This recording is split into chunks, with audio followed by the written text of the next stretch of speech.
Here we go. Welcome to Double Dribble Bucks. I am Seth. With me, as always, is Brett. How you doing, Brett?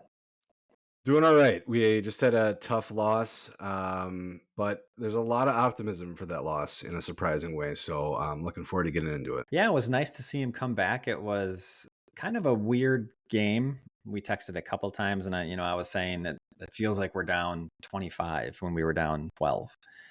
And then at the end, it was like, how are we in this game? It didn't feel good at any point, even when we're making 12-0 runs and whatnot. Well, it's funny It because was if you remember the first, I don't even know if it was the first one, the first Bucks game where we were getting like just absolutely destroyed, blown out. We only lost that game by 3 points, also, oh which yeah. is another surprising thing. Where it's like the only thing I remember about that game is that we were never in it. But then you look at the final score, it's like, okay, well, we only lost by three. Today we only lost by three. There could have been other factors in there, but yeah, it was just interesting. I give Doc a lot of credit. He was drawing up some excellent plays, clearly, and the defense had a lot of hustle. Really surprised. I mean, the fact that we didn't have Giannis and they played everybody. I mean, they didn't have Drew. I'll give him Mhm. that, but I would think I have a lot of optimism after that game. Yeah, Peyton Pritchard filled the role pretty well for for Drew Holiday. So I don't. They weren't really missing Drew Holiday. No, and that's one of the first things I just want to mention is Pritchard here is because first of all, he's one of those NBA players that it's always fun when they do an interview and you're like, that's what you sound like. That's not what I pictured. But there's so many things about this. Number one, it's why are we always having these energetic guards do this type of thing to us? The immediate thing I thought of was Connell for the Pacers, Yeah, high energy guy that just all of a sudden it's like he's on fire against us. He can't be stopped. And that's the same thing I got with Pritchard tonight. But like, Pritchard, he shoots a three in the third and gets his own rebound. No other Boston player is doing that, but this guy's out there. It's like he's like trying to earn a job, and that's exactly what they need. And it's great for them, but how do we not have that? I mean, I feel like Pat's that, but are these guys just younger and Pat's just a step slower than this, or did they really just get up for these games? I mean, Pritchard couldn't miss. He's getting these rebounds. He's bringing this energy. I feel like every time we do play the Celtics, there's also just random guy that steps up, whether it's Grant Williams, whether it's Al Horford. I know these aren't random guys, but you know what I mean? It's not the guys that you yeah, expect to beat you, and there they are. yeah. Or Derek White. Derek White is a very good player. It's not like he never does this, but it seems like he's an MVP when we play against him. Like Absolutely, I mean, absolutely. him and Pritchard just killed us. I mean, if those guys, if they were playing to their average game, I think we would have won this game. I mean, Yeah. through the first three, a little bit plus three quarters, they killed us, and then they weren't really doing much in the fourth quarter, and we came back. Yeah, and if you looked at that stat with Tatum had 1 point with or like he got Oh yeah, his first point in the fourth quarter after yeah, he was hot in the first. It's like, okay, well, we were shutting down Tatum. I am not a Jaylen Brown fan, so I'm never that worried that he's going to be the guy that kills us. But like you said, I'm sure if you had Pritchard and White playing their averages, we would have won that game. And for some reason, they just go superhuman against us, and I can't figure out why.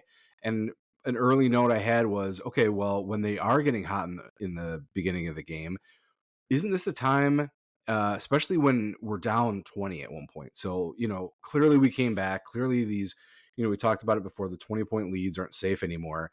But why not put Pat Bev and Ajax in? And put them on these guys and just be like, all right, like just go crazy, get in their grill and see what happens. And let's see how this game goes. Because in the second half, we were defending them better and Tatum couldn't make a shot. Brown wasn't doing a whole lot. It was like, okay, well, now we're starting to figure this out and climb back. I just don't know why we're not trying that kind of stuff. yeah. I mean, it seemed like that zone got to Boston in the second half because I mean, Doc pretty much played the same guys the whole game. One thing he changed is it looks like he played a Gallinari over Lopez, which Yeah. I don't know if that was good or not, but he did that. I mean, Gallinari had 18 minutes, which is too much for Gallinari in my opinion. But Yeah. I mean, I guess I can't say he did bad. I wasn't noticing him making bad. He had one horrible 3-point attempt, but Yeah. outside of that, And he's definitely better than I would expect on the perimeter when like a guard has it and he's kind of caught in that situation of guarding someone that he probably shouldn't be. He kind of holds his own much better than I would anticipate.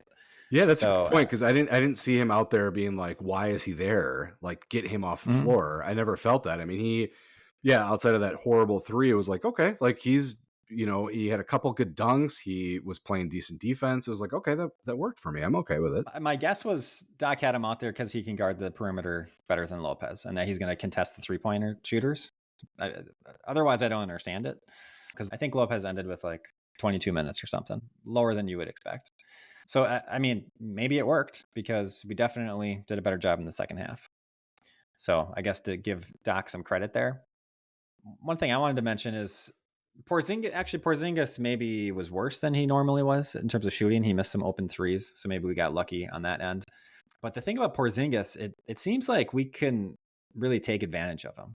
In the beginning of the game, it looked like we were going to be doing that. It seemed like we were looking to get a mismatch on Porzingis. But then we didn't really do that again. And I was hoping that they were gonna, bring Lopez or Gallinari, whoever is in there, bring him up, set the screen, make him switch, and have Dame 1-on-1 and make something happen. But they didn't really force that issue, and Porzingis to me just wasn't coming out and guarding the perimeter much, and we were getting some open threes in that first quarter. So that's something it seems like we can kind of use to our advantage, next time we play him, and it'll look different with Giannis in there. But Porzingis gives them some really good mismatch, gives the Celtics some really good mismatches on offense, but hopefully it really hurts them on defense. And I think we need to kind of force the issue and basically get him out of the game. Yeah, I could see that for sure. I had a note that I didn't understand why Doc didn't have Lopez in until like the very end. Mm-hmm. Mainly after like Tatum just drove right to the basket with an easy Yes. layup. Yep. And it was thinking like, okay, well, why wouldn't you put Lopez in there? It's like you don't have to worry about his fouls at this point. It was like 3 minutes left or something like that. But Porzingis had that rebound dunk that Lopez easily could have at least contested. I was a little surprised by that. But yeah, I mean, I've said this before. I don't fear Porzingis. I just don't. I think he's either going to get hurt or he's going to let them down in some way. I agree. He's not great defensively. Look, he's a big dude. He can shoot. He's above average for guys of that size. But I mean, I don't know. I look, I don't want to be the guy that's like, okay, here's Boston, who's got the best record and is walking in with the number one seed and being like, oh, this is why they're not that great, because obviously they are. But I don't know. I just don't think this is the answer. I've seen enough of Porzingis in my life to be like, I don't know. Maybe I'll be wrong, but I don't know. I don't fear it. You mentioned Tatum going to the rim in that last minute, whenever that one of those last possessions, and get that layup. So we had Beasley on him at that point, and Beasley played that whole end of the game stretch. All game, I was just thinking like, get Beasley out of there. He just, to me, wasn't doing anything this game. I didn't notice him at all for the first 3 quarters. Probably he finally hit a three at some point. I don't think he's a horrible defender, but he's not a great defender. He's Right. certainly not a lockdown perimeter defender type of guy. If anything, he's below average. But actually, this year, give him credit. He really has given good effort and done pretty well. But I just, why is he, especially in a game like this where he's not doing much? AJ Green only gets 8 minutes. It just felt like there were times where it's like, get Green in there. Let's see let's see what Green can do. And he's shown that he can defend pretty well. And Beasley just wasn't having it, just like make that switch. And I'm surprised that that doesn't happen. Yeah, I agree. It's, a note I had earlier is it just seemed like we were out of position on defense for the first 3 quarters. We were always chasing after, the patented PC leap towards the 3-point Mhm. shooter. It was happening like all night. And it was like, I don't understand. How are we always just out of place here? And maybe that was when we were at doing man and we didn't switch to the zone yet. But it was early on. What's going on? Like, how do we get these guys to be so open? And, another note I had was like, it's always the Celtics and they always are killing us with threes. And yet you look at the defense and it's like, we're not, they had one of the sideline reporters said Doc referred to it as I dare you threes. And it's Yeah. like, the Celtics is not the team to do that with. Like, I don't understand why you're doing that. They've always killed us with threes. They have everyone on their team can shoot. That's not the team to be like, yeah, I dare you to take that. I dare Porzingis to do it because he's, again, he's a good shooter, but not compared to those other guys that are out there. So dare him to do it.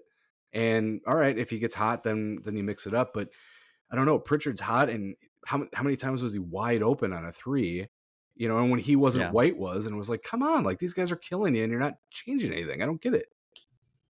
Yeah. Yeah. Early in the third, I think it was probably Bobby's fault, but Tatum had a wide open three and no one went out to contest him. And he like took an extra dribble. And actually, when he made it, he shook his head. You can't just leave me wide open like that. Well, it was, Pat coming off the screen just stopped. Bobby didn't come up out of the paint. And then Middleton had his guy in the corner, and they all kind of just stared at him. And yeah, Tatum shook his head like, either like, how are you not defending me? Or I don't know what his shake of his head was about, but it was like nobody was near him. And it was like, that was a total failure on defense. I didn't understand what was happening there at all. And I think Doc did a timeout pretty quickly after that, if I'm correct, which is good. It's like, something was broken there and you have to fix it before it gets out of hand, because there was another time too where in the fourth, Chris and Beasley were both looking at each other, not knowing what they were supposed to do. And I don't understand how that happens late in the game. So hopefully Doc takes some notes back and fixes those, because look, yeah, we lost. That's not cool. But we were in that game when we should have been out of it a lot of times. And we had a decent shot to win at the end. I didn't love the play of having, Dame do that weird layup when you're down 4. I think you could have had a better shot because you missed that and you're completely done. And that's obviously what happened. But other than that, I think I noted that I thought the Celtics wanted it more in the beginning. They were hustling and we weren't. And it's weird too, because it's like, okay, Celtics, you don't need to win this game. I was kind of even thinking earlier in the day when they announced Giannis was out that I was going to expect the Celtics to sit again, because it was like, you don't need to play. But then they're all out there except for Drew. And then they're hustling like this is like the finals for them. It was weird. I don't understand that. But I mean, hey, good win for them. I guess that's that'll be my only love for the Celtics I'll ever give out there right now. That's good. That's it. I did want to call out one more thing with Beasley. Such a bad foul. 30 seconds left. We're down 2. And he just reaches over the back when they're in bonus, gives them 2 free throws. That was ridiculous. Mean, you can't do that. You just can't do that. It was pretty bad. So that's, again, Beasley on defense, like not impressing me. I'm sure Doc was pretty pissed at that play. So maybe in the future he'll put Bat Bevin or someone, if we need a stop, I just don't see like Beasley's the guy. I think that was out of a timeout too. And it's like, you could have brought in anyone you wanted. Well, it's weird because like, Beasley is a great shooter and obviously that's his role. I was surprised that he took Dame out so late in the game. And I understood what was happening. They wanted a defensive stop and then they had timeouts so they could put him back in. Still very surprised at that, because I believe Beasley was kept in, but Dame was taken out. And it's like, well, Dame's way better at defense than Beasley. Like, unless I'm not seeing something here, I was pretty surprised on that. And it kind of looked like Dame was a little pissed about it. I'm gonna have to follow up on that to see, because he was only out, enough for an immediate foul and some free throws, but he kind of looked like he was like, I don't really understand what you're doing, taking me out at this time. So I don't know. And the Celtics were attacking Beasley. And in that play, I think Doris Burke pointed it out. Tatum was like, no, don't pass it to me, pass it to Brown. Yeah. Because that's where Beasley is. And so like they know it. That's like, maybe all you need to know. Like the other team is attacking this guy. Yeah, Dame. Yeah, I don't know if he's better or worse, but the thing with Dame is if he is giving effort, he's not bad. Like when you point out like, oh, Dame sucks at defense, when you see those examples out there, it's like he's just taking a rest. I think that's true for a lot of these guys, but I've seen Dame when he tries, he is pretty good at defense and keeps the guy in front of him pretty well. Still probably not as good as some other options on our team. Well, even other players, like they talked about how Chris was saying that Dame is a better defender than most people realize, but he just didn't have to rely on his defense in Portland, which is true. He was asked to do a lot of other things, and now he has to play defense. And we talked about it before. You can't be a great player like Damian Lillard and not play defense at all. So, even, You look at James Harden, a big knock on him was that he hasn't played defense. He's playing great defense this year, outside of when he plays the Bucks, but he's actually been playing really well. These guys can play. So you just got to figure out where it fits in. My last comment on the game is they got to call Derek White on a lane violation, please, on these free throws. There were a few times where the free throw went in, so it didn't matter. But one of the times he was like past the rim, like as it's going in. There's no way that he started beyond the 3-point line, because he's like rushing in there like he always does. And it's like, let's get ahead of this, because it's one of these times he's going to get an important lay-in, and it should be a lane violation. So we need to condition him to not do that anymore. Well, that could be one of those things that they, call it early on in a game and set the precedent. Like, look, we're not gonna let this fly, and maybe it gets in his head and he can't do it. I wasn't really paying attention too much to it, so I'll have to take your word on it. But those are those fouls that look, these are against or in the rule book. They just don't call them enough. They better figure it out, before we get to the playoffs and it really starts impacting things. One last thing I just wanted to say about the game that's not Bucks related, though, is I had a real problem with Doris Burke tonight. She was talking about how Damian Lillard. No, she was talking about how Damian Lillard was a great shooter, and she's like, he's up there with some of the greatest shooters out there. She's like, of course there's Steph, who's the greatest shooter that we've seen. And then it almost like she got like someone like pinched her, and she goes, oh, and Klay Thompson too, the Splash Brothers. And I was like, wait a minute. You don't have to say Klay Thompson's name when you talk about Steph Curry. Klay Thompson is not in that conversation. Like, you don't have to bring him up. Yeah. He is a great shooter, and he's a great teammate, and he's a huge part of that team. I'm sorry, you don't have the conversation of Klay Thompson as the greatest shooter of all time. You can have that about Steph, but you don't have, like, it almost felt like it was so forced and uncomfortable that anything she said after that, I was like, I'm discounting you. Like, I don't know why you're like adding that. That's so stupid. I don't know. It's almost saying like, oh, Steph Curry is the greatest shooter, but let's give a lot of credit to Steve Kerr, who is the coach. So, he's probably a huge part of that. That's so unnecessary. I just, gosh, that's a good point. Because it happens a lot of times where they'll mention both of them in terms of best shooters of all time, and it's Steph. Steph's the best shooter of all time. Yeah, we all agree. We all know this. He's unbelievable. Klay Thompson is one of the best shooters of all time, but he's in like the second tier. Like, Steph's alone in tier 1, and then you have Klay Thompson and Reggie Miller and whoever else. Klay Thompson might even be tier 3. But I'm just saying, like, I'm not going to break down the tiers, but it's like, yeah, it's like Steph. Sure. Steph is his own thing. Yeah, you don't have to throw in any, but especially Klay Thompson, don't throw him in there. Come on, that's not. Yeah, it's unnecessary. Yeah, and Doris doesn't need to. If it was Bob Myers, I would expect him to. He was sure. the GM over Absolutely. there. But Doris, you're supposed to know better than that. So shame on you. Boo. Yeah, I thought you were going to complain about how she kept talking about Tatum's defense like he's this all-NBA defender or something. Oh, I could go on and on about the things that she was. She was talking about how Derek White is the greatest player that she's ever seen live, and Pritchard is this guy that is just like, how did the Boston Celtics find this guy? Like, oh my God, unbelievable. I just can't believe that nobody else. Shut up, please. Like, just try to call a fair game and stop just going all over the Boston Celtics. Nobody cares. I'm tuning out at this point. Like, come on.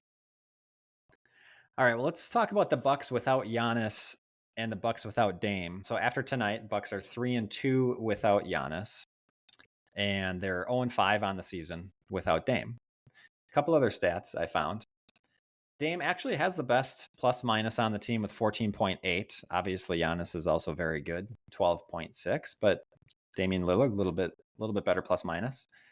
If you look at Giannis on the court, Dame off the court, it's minus 3.1. Dame on, Giannis off, negative 0.8. So it's a couple points better with Damian Lillard and whoever else. So, all those stats, just looking at only those stats, you're saying like, oh, wow, Damian Lillard is more important than Giannis. We all know that's not true. But what is going on there? Is something going on there? Is it just random? Like, those times on and off the court, there's other players out there, like, we can't really attribute that just to them. And it's just 5 games for each player. That's a pretty small sample size. We shouldn't draw too much. We just played the Celtics. That, some games are against a great team, some games are against bad teams. But do you draw anything from that? Well, like you said, there's a lot of things that can go into it. I mean, just the last 2 games without Giannis, Middleton was back. I don't have the data in front of me to show the games that Lillard was out. Was Middleton also out? Because that has a big impact as well. I think the big thing is when Giannis isn't there, we play a different style. Our bigs, you have Lopez hanging around the rim, and then your other bigs, which are Bobby and Gallinari, are all over the place, right?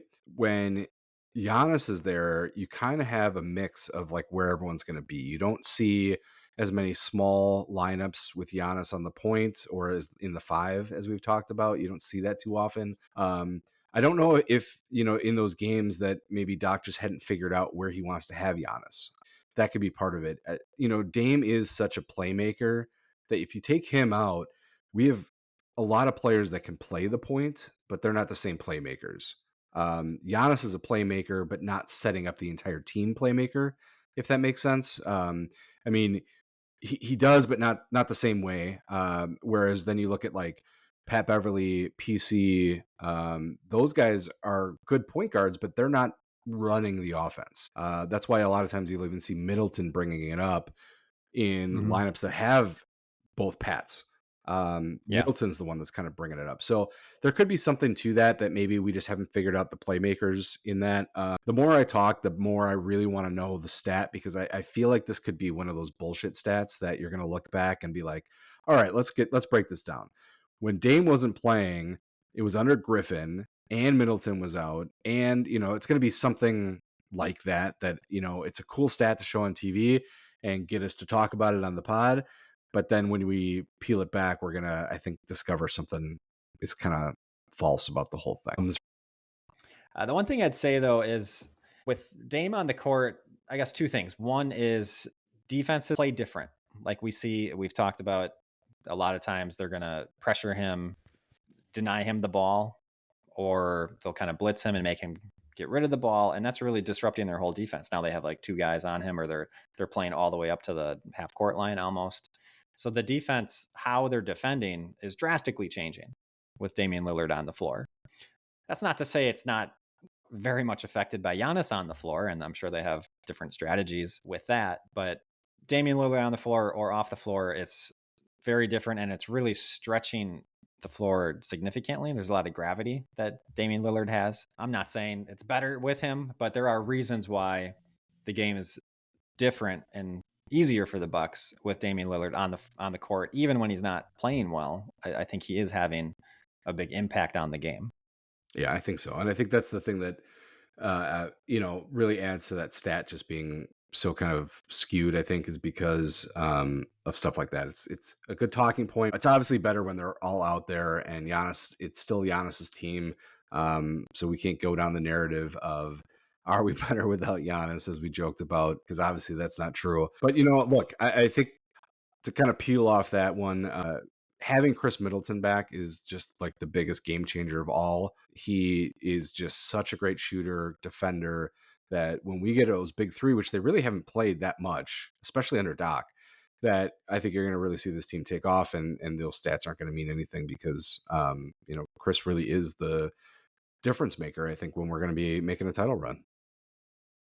Just to go on a tangent with Middleton for a little bit, you're right. We haven't seen the 3 of them under Doc. That maybe 3-4 games. I don't know, not that much. And so we did have a good chunk of it earlier in the season under Griffin, and they had a great record, and we scored a ton of points. But at that time, we all were real worried, concerned about the defense. And so, can they play together and have a much better defense than we did back in December, whenever that was? So I guess that's yet to be seen. But I mean, I guess we've seen it in a few games, but over the long run, and especially in the playoff, hopefully that pans out. And I think it will. I mean, Middleton honestly has looked pretty good on defense. Even, right immediately when he's getting back from this ankle injury, he looks like he hasn't lost a beat. Absolutely. And I think they even talked about with his minute restriction. I think he went over that tonight because the game got close and he was at his whatever minutes he was supposed to be, but there's still 3 minutes left, and they're like, "Well, Doc sent him Middleton," and I guess it wasn't as much of a like a hard line to stick to. But I mean, his shot is just so great. People overlook it all the time of saying that he's not that great because, but when you watch him shoot, it's fantastic. And then that defense, like you said, it's like he's already back. I think Doc made the joke that he must have been playing pickup games while he was out Yeah. because he's just ready to go. It's like he didn't miss anything. So that's going to be a huge factor as we keep going down this last little stretch here. I mean, Boston's locked up the number 1 seed, so we're just playing to make sure that we have a seed that we like, which I'm assuming is going to be 2 or 3. We still at 2, still have a 1-game lead on Cleveland. I think that we'll hold that off. So I think we'll be fine. But very encouraging to see Chris out there playing and looking as great as he did today. I've never understood the minutes restriction. I mean, maybe I should look into the science of it, but like you're able to play. Is your ankle fine or is it not? If you play 25 minutes or 28 minutes or 33 minutes, I don't understand why that would matter. Yeah, I don't either. I mean, I guess I could see like a ramp up period. Like, all right, game 1, we're gonna have you like 5 minutes, and then like that we'll see how your ankle feels after the game, the next day, stuff like that. Then we'll go to like 10 minutes and do the same thing. We'll just take it slow. But they do these weird ones, like 22 minutes, 24 minutes. It's like, come on, like I don't understand what you're doing. just play at this point. Yeah, apparently Doc also doesn't care too much because he's like, just get in there for these last 3 minutes. It's not going to make a difference. We want to try and win. Right. Well, I wanted to hit on little Brook Lopez talk and something I noticed this past week over the 2 games that they played in the past week and kind of the big difference. And actually, we just saw a little bit of that too, where he went out of the game and Gallinari played a bunch of minutes instead of him. And he ended up with only 22 minutes or whatever it was. But starting with the Sixers game, Sixers attack. The game starts, first 2 possessions, the Sixers go after him. They bring Brook up on a pick. Maxey gets switched on him. Maxey takes advantage. And Maxey was awesome that game. But he hit a 3. Then he just kind of went downhill, went to the rim, got a layup. He went towards him, kicked it out. They got a 3 from someone. It was just like over and over. And they just kept doing it. Pulled Brook up. Maxey against Brook. Total advantage. Sixers. They just kept taking advantage of it. But then later in the game, I didn't really notice until the 4th quarter, but Doc had a quote kind of mentioned in the second half where Brook was coming up more and he was getting up to the perimeter and not allowing that space. Because earlier in the game, Maxey had that space to either take the 3 or just kind of get the momentum and just blow right by him. Normally you'd see that, like I was seeing that and I was like, Brook can't play, like this isn't going to work. And there was no Embiid, so it's like, I don't know if we even need Lopez necessarily. But we kept him in. Apparently Doc challenged him, and he was awesome in that 4th quarter, blowing up plays, not letting Maxey get loose. Maxey was outstanding that game, and that 4th quarter, I don't know if we shut him down, but he wasn't the same guy in that 4th quarter. So that was awesome to see. And the quote from Doc was, Brook in the second half was absolutely unbelievable defensively. He trapped, got back into coverage. We were laughing. We said, now we know. We haven't done it with him. And we were laughing. And he said, no, I can't do that. Because that's tough for Brook, honestly. But with Maxey, you just had to be up. Otherwise, he'd come downhill at Brook or whoever, and you're in trouble. So I thought that was really interesting that, first of all, that Doc said they had never tried it with him. They had, have they not? I guess I don't know. I mean, it's been 15, 20 games. I'm kind of surprised that we haven't had to try that yet. And then secondly, Brook was like, I can't do that. And actually that kind of goes back to that first week of the season where he was telling Griffin, like, I can't chase these guys around the perimeter. So it was pretty encouraging to see that Doc got him to do it and he did it effectively. And so hopefully that opens something up and gives Brook confidence that he can do this again, because we're going to need him to do that against, you're saying we have problems with guards a lot of times. So hopefully this is one solution to it. Yeah, I hope so. And I like that conversation too, because, Brook is a veteran in the league. He knows his game. He's had back surgery, so he knows his body. He knows what he can and can't do. But then you have Doc, and I think that's the big difference that we've talked about before of why he's such a great fit. At least it seems like it so far, is Griffin being able to tell Brook to do this, Brook's like, whatever. I'm not like, I can't do it. I know myself, I can't do it. But then you have Doc that's like, look, I'm telling you that you can do this based on the fact that I've been coaching for such a long time. I have a great staff. Like, you can do this. Let's try it and see how it works. And Lopez is going to listen to him. He's not going to listen to him like he listened to Griffin, and maybe not even Bud. I mean, Bud just kind of played where he did. But that's awesome. That's hopefully a huge change. Opens up Brooks' game a little bit on the defensive end. So I mean, that was awesome to hear. And I think it's one of the reasons that Doc just seems to be a really, really good fit at this point. I'm pretty excited about it. The other thing to mention, maybe just sticking on that Sixers game, that fourth quarter, we went on a 16-7 run in the first 6 minutes of that fourth quarter, and that was without Giannis. And actually, that game ended with Giannis being a -4, and Lillard and Lopez were plus 23. Wow. So for whatever, and actually Giannis, that was the game he like turned it over a few times, just dribbled into a crowd like 3 times, and I mean, he still was Giannis, and it was good, but but that was kind of, I mean, we basically won the game with that run. We went up by 6 with that run. We won the game by 9 points.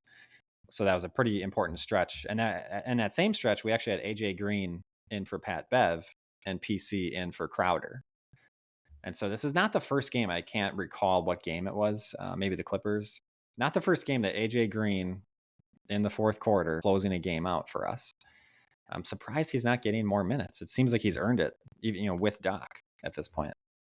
Yeah, I don't get it too, because just when you think that he's getting a lot of minutes, all of a sudden, you just don't see him anymore. And I don't understand the dynamic, because we've talked about this before. Green is getting the minutes, but Ajax just doesn't play at all anymore. So I don't really understand what's happening, especially with this like little streak that or what, 10 games we have left, 12 games left. I hope we can try some things. I mean, he's got some players that need different minutes. You have to see different looks. Green is a great shooter. His defense seems to be okay. Great compliment to remove Beasley from time to time and hopefully not miss much. But I think that's the same type of thing with Ajax. Put Ajax in over Beverly on certain things, and then you're constantly having the same types of players rotating in around your studs. I just don't see that yet. I hope we get it to change, but I don't know. I am excited, I guess, to see Green getting more minutes. I don't have a problem with him out there at all. So that's good. Yeah, definitely. And then with Lopez, there's just some games where he's not playable, or at least it makes sense to leave him out. So against that Suns, they're just shooting 3-pointers and mid range all day, not going to the rim. And so with Lopez in there, if you don't need a rim protector, he's not as helpful in terms of contesting the threes and contesting those kind of longer mid ranges that Phoenix loves. So he didn't play that much in the Suns game. And then the Celtics, they shoot so many 3-pointers. There's passing it around, getting the open threes. So we need people who can kind of run out and cover each other. And Lopez is probably just too slow to do that, which I think he's fine with that, as long as he doesn't get upset and understands like this is better for the team, which I think he does. But it's just interesting to see how some of these players, it's just part of the NBA. You can be so critical and so important in one game, and then another game the matchup is different, and you're like, what, just sit on the bench today. Yeah, well, I think you really see that difference with like the teams in the East. And some of the big teams in the West, are that traditional big guy. Whereas like the East, I think you see it maybe a little bit less. But we talked about before how we think that the Bucks match up pretty well with Denver. Look at Boston. Like, I think Joker would absolutely manhandle Porzingis. I don't think that would be a contest. Lopez can handle Anthony Davis, who's an absolute stud down there. So it's like, when you have those matchups, it's great to have Lopez out there. But like you said, the Suns game, the Clippers game, and a little bit even today, it was just like Lopez just doesn't fit. And it's a little scary, because he is one of our better players, to not see him out there. But I guess he's got to be okay with like, hey, this is just not a game for you. When we get to the next round, or certain rounds, you're going to be big, and then others, we're just not going to have to rely on you. I'm sure he's okay with that, but it is kind of strange to see. I got a couple good Doc quotes. One of them was after that Sixers game. He said, I feel like it's a game we should excel at, but I don't think we did tonight until the fourth quarter. With our size, to me, if I'm going to get into the mud wrestling or a track meet with this team, I want the mud. I don't want to get in a track meet. It kind of fits what we should be. That's obvious, but I like hearing it. And and I guess the challenge is, can you make it a mud wrestling match as opposed to a track meet when you play the Kings and the Warriors and different teams like that? Because I mean, he's hitting on like, yeah, when we've gotten blown out, it was a track meet, and that's what we were all worried about with Griffin. We're winning some of these track meets, but that's not how we want to play. And so I like that our coach doesn't want to play that way, because that's not what the playoffs are. Champions win the mud wrestling matches, not the track meets. So that's good. And I like that that's where he wants the team to be, and he's pushing the team to go that route. Yeah, I agree. You can't just run fast the whole time, because it just you're not going to have enough for these 7-game series. I mean, it's we kind of talked about it with Indiana. I mean, look at the beginning of their season and the way that they played and the energy they had and the scoring they had. Well, now they slipped down to 10th place. They're running out of energy, and then if they get into the playoffs, it's like it's a different game. You can't be this high energy all the time. It's great, and you can get a game or two here and there, but yeah, it's like you're really gonna have to battle and be more strategic and figure out a better game plan, because this run and gun just doesn't hold up in the long term. That's for sure. Yeah, and especially with our roster, like we're one of the last teams who should be trying to Yeah, do a track meet, right? we seem slow. We're not slow, Yeah. but we seem very slow. Like it's a lot of times when you see like the other team trying to push the pace, I'm like, oh, come on, like this is just gonna fall apart because we just can't do it. And it's so weird. It's like it's not like we have a bunch of like 50-year-old men out there like in a rec league trying to keep up with a bunch of high schoolers, but it sometimes feels that way. It's like, oh, it's gonna take a long time to get Lopez and Bobby to run down the court. It's really not, but it just seems like we're always a step behind these younger, faster teams. And so we just have to make sure that we have that veteran presence to say we're going to play our game and we're going to make you adapt to it versus us trying to adapt to yours. No matter how much they try to push it, you got to be able to scale it back and be like, nope, this is the way that we play, and this is how we're going to do it. And Doc has said a few times that better offense leads to better defense. It avoids a lot of those track meet situations where you have a missed shot and the other team's just running down, getting a layup, because that's transition defense, which we're much better on. But sometimes it's hard. Or a lot of times when Dame goes for those layups and he doesn't get the call, we're at a disadvantage. A lot of times that's 2 or 3 points the other way. And so I think Doc has a point there, where good offense is going to help lead to this mud wrestling match and not the track meet, and then you're not getting down. You're not feeling like we got to rush back.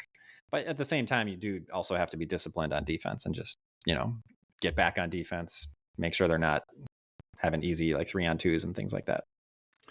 Yeah, that's for sure. I mean, if you have better shot selection, and I think like even tonight they had a couple cases where that wasn't what was happening. A lot of just shots by the wrong people early in the shot clock, Mm-hmm. forced all of a sudden a different pace, got us out of our groove, and then it was like the moment we started to be like, all right, well, get the better shooters to be in the right spots to make the right shots. Well, now you start to build on that, and it's true. The offense starts to come together. Then all of a sudden you start playing better defense, and there you have it. So, I mean, that's great to hear. Doc having that and sticking to it. I think the team's really buying into it. So yeah, that's awesome. The other quote from Doc that I think you saw was footage of him at practice. I don't know where this footage came from. I just saw it on Twitter. I'm like, oh, I'd like to see more of that. But he was talking to a couple guys off screen, so I don't know who they were. And that's one thing we can kind of maybe guess. But he was saying, so he's talking to two guys. He's saying, when you're in, it's not showtime. When you come in, both of you, when you come in, I know it. You haven't touched the ball in 6 minutes. You're thinking, I'm going to get mine. No, play right. The more you play right, the more you're going to play. Great quote. Love it. I love that he says that, and he's saying this in front of everybody. I mean, it sounds kind of like embarrassing a little bit. It's not just like a one-on-one conversation. Everyone's standing around. It's kind of cool insight into like that's how they run a practice, and that's the kind of thing that goes on. But yeah, who Who do you think they were talking about? Who do you think he was talking to? That's a that's a great question. I don't know if I know who he was talking about, but like I know that the players do want to get their points, their minutes, their numbers any way they can. But you're on a championship level team, and that's what he's really trying to hammer home is this isn't stat time. This isn't play for the next contract. This is to win the ring now, and then we'll see what we can do. But like, stop worrying about what you're going to do. And I think back to even a quote Shaq had when he was talking about, teams he played on, where he's like, don't worry about me. I'm going to get mine, but you have to do your job. And, don't worry about what I do. Like, I'll make sure that I have what I have. But as far as like guessing who those people could have been, part of me is going to say that it's going to be Bobby, because I think that Doc has been working with Bobby a lot. Bobby seems to be responding to it. Doc is more comfortable with Bobby being a big time scorer, which is the opposite of kind of what I said a couple weeks ago, where it was like, well, I want to see Bobby as this Dennis Rodman getting the rebounds and just like, being the tough guy.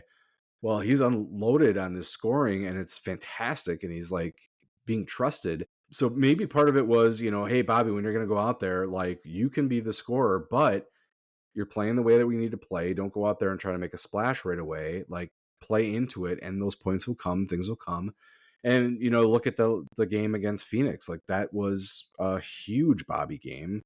And it was like, okay, well, if you're playing the right way and you're taking these right shots, yeah, you are going to get those points. Um, Second guy, I don't know. I'd love to hear what kind of guesses you have out there.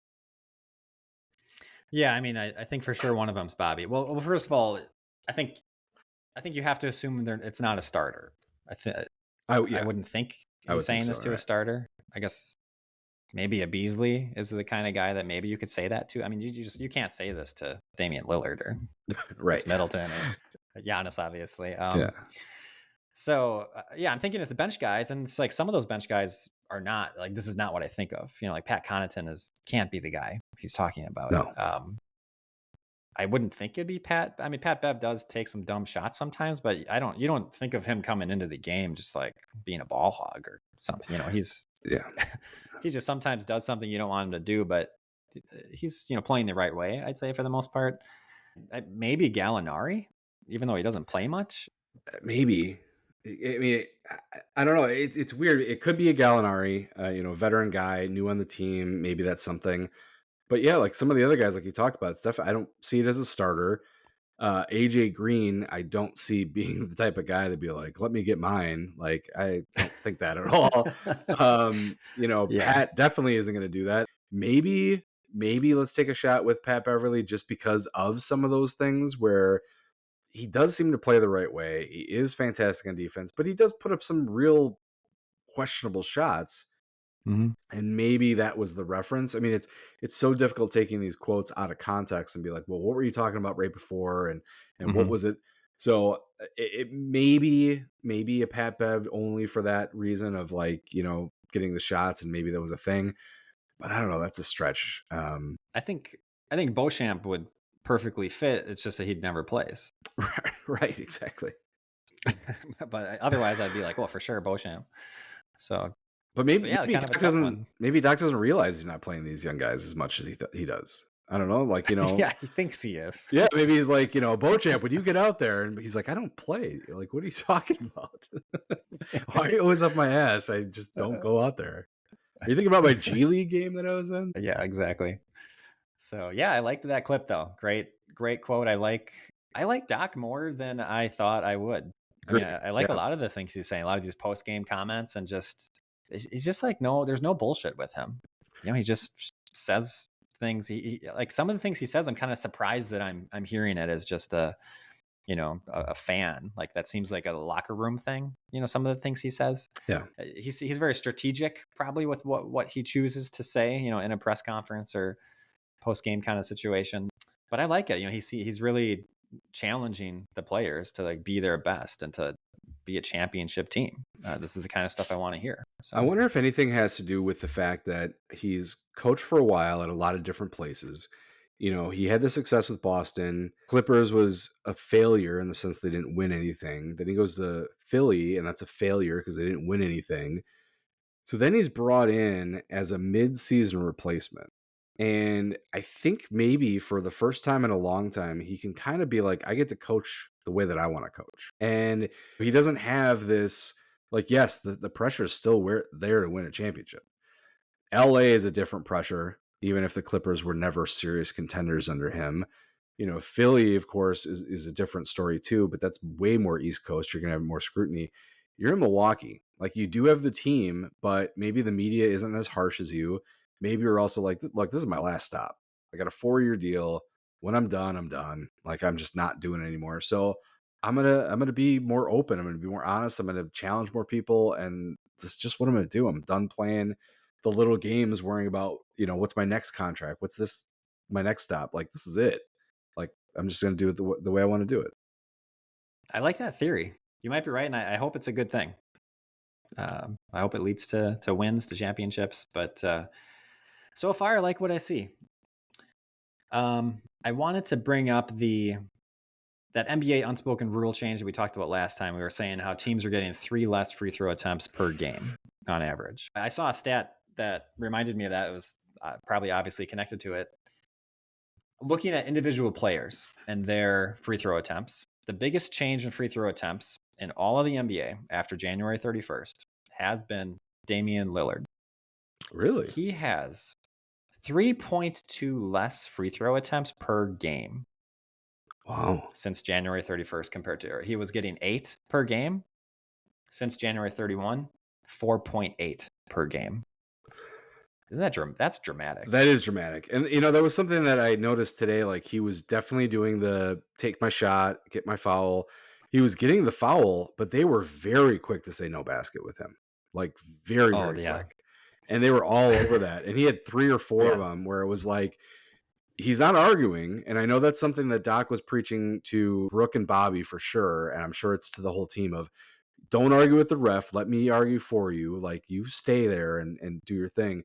So I didn't see Dame arguing, but yeah, multiple times I was questioning why they were so quick to say no shot, but they were like immediately like, no, no, no, no, no. And then you see later in the game, Bobby gets the and one. And it was like, well, that was kind of generous. I feel like he was kind of in his shooting motion, but I also feel he was a little bit driving still. So I don't know. That's really interesting. I don't want to go into conspiracy that they're against Dame by any stretch, but very surprising. I don't know if you noticed that at the game tonight, the way that they're waving those off or not, but I thought it was interesting. Yeah, I also don't want to. I don't think there's a conspiracy or anything like that, and I'm a homer watching these games. But in tonight's game, I saw the Celtics. Tatum got a couple calls that were like, were those fouls? I barely looked like it was a foul, and Dame was not getting those calls going to the rim. Like the one, and they weren't necessarily fouls. Like, so the one he missed with 20 seconds left, or whatever that was. Yeah, that probably wasn't a foul, but that's happening a lot more now, where he's going to the rim, throwing it up, and not getting a foul call. And in November and December, I think he was getting that call a lot more. Like, my guess is that is almost 100% of the difference. Yeah, for sure. I could see that. And yeah, I don't know why, but yeah, it's definitely strange. And he's dealing with the rip through foul, and I think he wasn't dealing with that as much tonight. But yeah, still not getting his calls on his threes. And I don't know, maybe there is something to, you can't be calling these, shooting fouls, shooting threes, because too many players are taking advantage of it or something like that. I don't know. But it's definitely something we have to keep watching, because he's a great free throw shooter. I think he sometimes rushes it, and has like misses when he's in 93% or whatever it is. But yeah, I'm gonna have to watch that. That's a very interesting stat.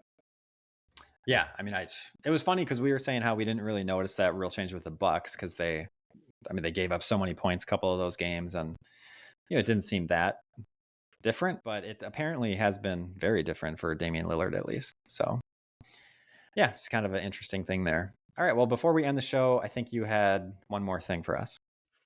Yeah, so watching NBA games for the last couple weeks, the trend that has just got me absolutely fired up is the number of people that are sitting courtside and they're sitting on their phone the whole time. It is just absolutely driving me crazy. They just sit there like they couldn't be more bored with the amazing seats that they're in, that I'll just might as well scroll on my phone while I'm here. And it's funny too because like the game tonight, like those courtside seats didn't look that comfortable. There were there was one section where it was like 6 guys, and they were all like one guy had to sit forward so that one guy could sit back, or they had to have their arms around each other because they were so squeezed in. But the people that are sitting there with on their phone the whole time, it's just I can't stand it. So there's a thing that Billy Joel, when he does his concert, apparently he doesn't sell out the first row. I don't know if you ever heard this before. Hmm. So apparently he doesn't sell the first row. And what he does is he has some people that work for him go and find people that have like bad seats, like way in the back, but seem like to be really energetic or fun or something like that, and then brings them up to the front row because he wants that energy to be right there in the front. Mhm. Now, the NBA is not going to do that. Those seats go for way too much for them to just pick and choose like, hey, you look like you're a good fan. But I wonder if the NBA notices this because these people seriously are just scrolling on their phone the whole time. It's not the same as Robin Lopez reading a book, which was just one of the highlights of the year. I mean, these are Yes. people that, clearly they got the seat for free because they don't care. They're hunched over on their phone. It's like these aren't boring games. You're not watching the Pistons and the Wizards playing. Like, okay, fine, get on your phone. I don't care. And it doesn't even look like they're like, oh, I'm going to respond to something real quick. It looks straight up like they're playing a game or scrolling social media or thinking of their next thing. I don't know if you've noticed this, but it just gets me so fired up. I haven't noticed it. I'm wondering if they are what you just said. Are they someone who usually is not at the game? They got a ticket because it was free because it's a $4,000 ticket or Yeah, whatever it yeah. is. Or are they always there and they've gone to so many games and now it's kind of boring to them?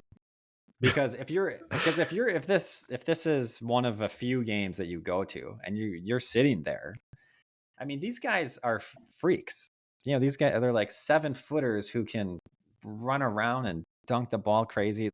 Super crazy athletes that I think just on its own would be impressive to see, like that close up, like how big they are, how fast they are. I think that alone would be a sight to see for someone who's not at a game all the time or doesn't know basketball like super well. Yeah, So and I'm wondering if it's someone who's they're at games all the time and they're just bored and rich apparently. it could be. And, the poor rich people that are so bored with their amazing lifestyles, like, let's all just take a moment of silence for them. But, I mean, when I was courtside watching shoot around with just like one guy at a time, it wasn't even like the whole team. I was like, this is amazing. Look how big these guys are and look at how good they are. And like, Thanasis dunk. Like, who cares about seeing Thanasis dunk? Well, I did in the moment. It was awesome. It was like right there. And maybe there is something to the fact that every time you go to a game, it gets less and less of a thrill. But I don't know. I think like when I lived in Chicago in the Hancock building and I had this amazing view of the city, I never was like, it's just the city. No, every day it was like, this is amazing. I get to see this all the time. The games aren't that frequent that you can get that bored by it. I just don't buy it. And especially it's like, again, it's a good game. It's Boston and Milwaukee. These are going to be potentially the Eastern Conference Finals. You can't get off your phone tonight, like to watch the game. They should be. I don't know if I had courtside seats for a company and I gave them to some employees and saw the game and they were doing that, I'd be like, you're never getting these tickets again. Like, Oh, for absolutely sure. not. There's no way. Yeah. Should the NBA go a step further and be kind of like a movie theater? I went to Alamo Draft House when I was in LA, and they had a rule that if you took your phone out, you would get one warning, and if it happened a second time, you're kicked out. So should the NBA be thinking about this? Like, do they want their product looking like, you're watching this game upset that these people are on their phones, so it's negative on their product? Should they be kicking fans out, saying you don't deserve this ticket? Uh, Part of me wants to be like old man being like, yeah, that's what they should do. But I don't think that your seats at the Alamo Draft House were $4,000 for you to be like, well, hold on. No. I paid $4,000 for this one seat tonight. $8,000 because I'm here with my kid. I'm gonna have to check my phone for a second, like back off, or else I'm not buying the ticket.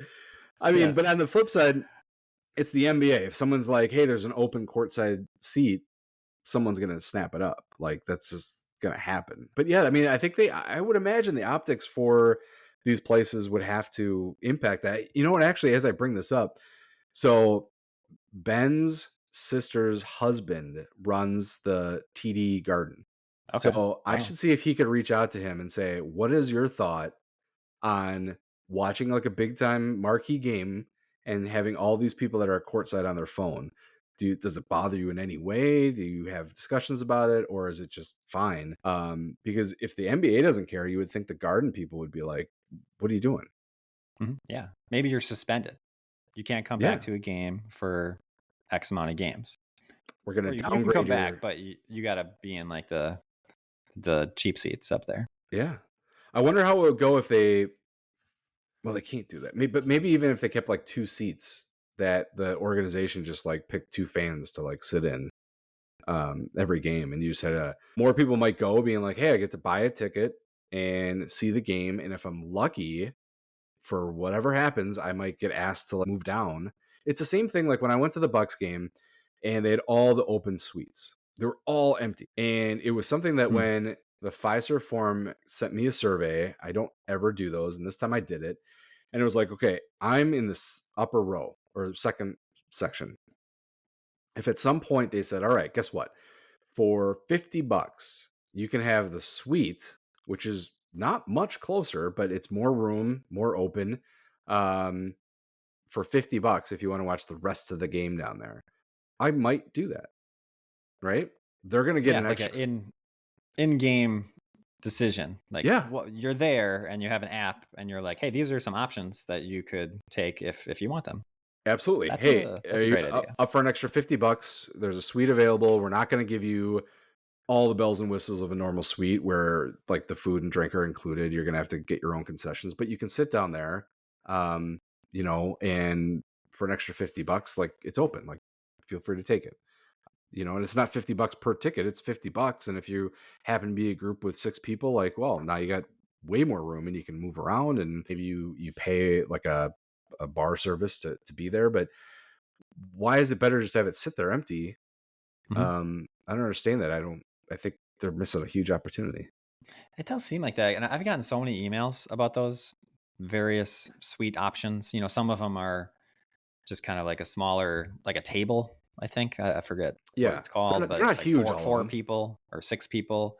Some of them are kind of more suites, like 12 to 20 people. But it does seem like they're having trouble selling them out. And I guess according to you, they just leave them empty.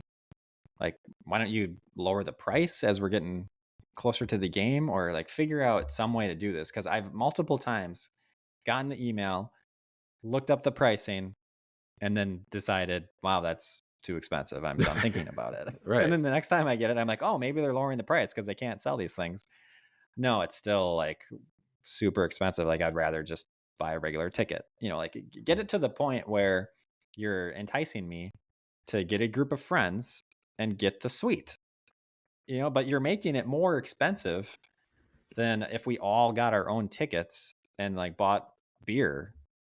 Yeah. Like, I guess we'll just do that. Like why get the suite? And you have so many suites, you don't have enough groups renting them out. You gotta figure out how you're gonna get guys like us to rent them out. Well, think of like places like the Deer District. Would you be more enticed to go to the Deer District if you went to one of the, let's say, 3 or 4 bars that are right there, and when the game officially started, if you had the Bucks app, they could have a flash pop up that says, "We have, 5 seats available at this price. We have a suite available for $100." Like you're already there. You're at the bar. You're gonna drink, but you're like, "Hey, I'll pay an extra $100 to get a suite for 4 people. Like right now, like I'll move over to the game right now and pay Yeah. their concession stands and do all their thing." And yeah, maybe the bar might get a little upset, but if they kind of partner together, like it's like, okay, well, I could sit here and drink, and maybe they even have like a $2 beer special, and I got a good seat at the bar, and I got a great TV. But all of a sudden the phone pops up, and I'm there with a couple buddies, and it was like, "Hey guys, for $100 we can go in the game," and it was sweet. Should we just go walk across the street? And then yeah, now you start paying $10 beers, but you're there, you're watching the game live. I Mhm. don't know. It seems Yeah. like a no brainer to me. Yeah. Well, I was thinking, I don't know what they do like at game time, like 1 hour before the game, 2 hours before the game. Maybe they are lowering the prices. I've never actually checked at that moment because I've thought maybe we should go down to Deer District and just kind of look on our SeatGeek or whatever and kind of see, are the prices dropping? Is there like a good deal? Like, okay, let's go in. If not, hey, we're at the Deer District. Let's just have some beers, watch it on the huge screen, and that's fun Yeah. too. I mean, that was like, wasn't that a thing at baseball games? Where you'd go down and like right before there'd be like a scalper selling them for, whatever. And then Yeah. right as the game is starting or like an inning or two in, the scalper's like, all right, like I'm not going to make any money here. So might as well like, hey, give me $10 for these now. Be like, okay, I'll buy them for $10. I don't mind Mhm. missing the Yeah. first two innings. The NBA should tap into this, the places themselves. Like this is gold mine. And I do It want 10% of seems, the cut. yeah, yes. Yeah, it seems like common sense. I don't know what they're doing. So the Badger football used to be terrible in like the 80s, 90s. No, not 90s, 80s. 80s, yeah. So actually this probably happened early 90s. My uncle was telling me that they'd go down there and they would just walk in at halftime, like free. So maybe they should do that. Yeah. Next time, okay, so what we'll do is next Bucks game, we'll go to the Deer District, watch the first half, and then at halftime we'll just walk in. Yeah. Who's stopping us? It sounds great. Security probably might have something to say about that, but we're just gonna go and watch the game. It's halftime, like it's over. Yeah, it's what you do. It's why we came down here. Okay. All right. I think that's going to do it for today. Yeah. Subscribe, rate us on Apple Podcasts, Spotify, wherever you listen to your podcasts. Email us. Let's hear some questions. DoubleDribbleBucks@gmail.com. Follow us on Twitter @PodDDB. All right. Until next time, go Bucks.